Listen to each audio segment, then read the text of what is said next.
E o que é cristão? O que é evangélico? O que é um crente? Você vai ver que sempre na história do povo de Deus há essa mistura. Quando Deus tirou Israel do Egito, saiu também um populacho.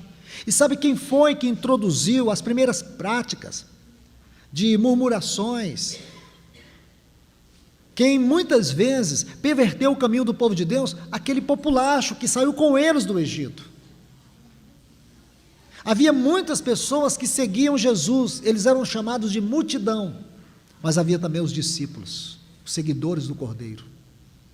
Então nós precisamos ter consciência do que verdadeiramente somos. Se a nossa salvação é uma realidade espiritual, ou se é uma salvação religiosa, se é uma salvação psicológica, porque a salvação verdadeira, ela inclui novo nascimento, e muita salvação hoje não tem novo nascimento. Novo nascimento tem arrependimento. Novo nascimento tem arrependimento. Novo nascimento inclui abandonar o pecado, abandonar a velha vida, abandonar a capa, como fez o cego Bartimeu. Significa ter visão celestial. Muitas pessoas hoje convertem, é como se eles estivessem fazendo parte de um clube social. Não tem mudança, não tem compromisso, não tem responsabilidade, não tem temor, não tem zelo. Então isso não pode ser chamado de salvação, isso é religião. Igreja não é religião. Igreja não é instituição. Igreja não é denominação. Igreja é o corpo de Cristo. Igreja é a casa de Deus, é o templo do Espírito, é a noiva do Cordeiro. Isto é a igreja. E Laodiceia, irmãos, Laodiceia tem uma história muito linda, a princípio, como Éfeso. Como Éfeso. Quando eu estive na cidade de Éfeso, eu vi todas aquelas ruínas de Éfeso. Eu parei no meio daquelas ruínas e fiquei olhando para elas. E me lembrei quando Paulo chegou em Éfeso, irmãos. Você se lembra? Atos 18. Atos dos Apóstolos, capítulo 18. Ele chegou em Éfeso. Irmãos, durante 2 anos, eles pregaram o Evangelho. Paulo alugou uma escola, uma sala, e ali ele ensinou, como ele diz lá no capítulo 20 do livro de Atos, eu lhes ensinei todos os desígnios de Deus. A igreja de Éfeso, aquela igreja sozinha, no espaço de 2 anos, eles evangelizaram toda a Ásia Menor. A Ásia Menor é constituída de 18 províncias, eles evangelizaram toda a Ásia Menor. Foi uma revolução.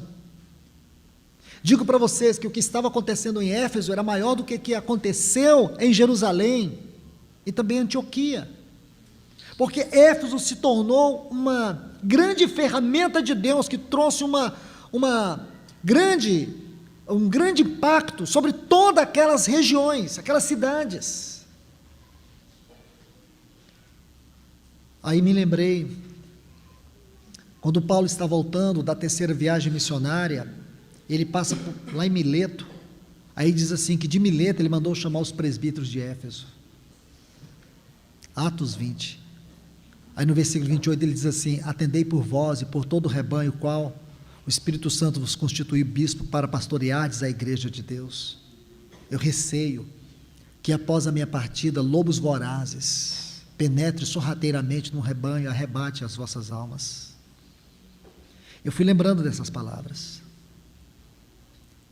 E mais ainda, quando ele escreve para Timóteo no final da sua vida, quando ele diz para Timóteo que ele havia deixado Timóteo em Éfeso, para que Timóteo não deixasse que esses lobos vorazes ensinassem outra doutrina.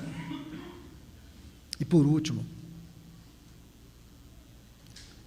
quando o Senhor envia essa carta para a igreja de Éfeso por meio de João, arrepende-te, lembra-te, pois, de onde caístes, arrepende, volta e pratica as primeiras obras.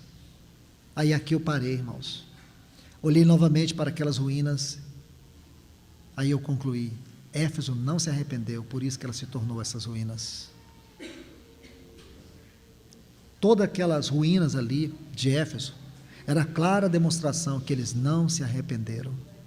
Mas o Senhor veio, irmãos, o Senhor visitou o seu povo, o Senhor abriu o seu coração. Deixe-me colocar mais um ponto aqui.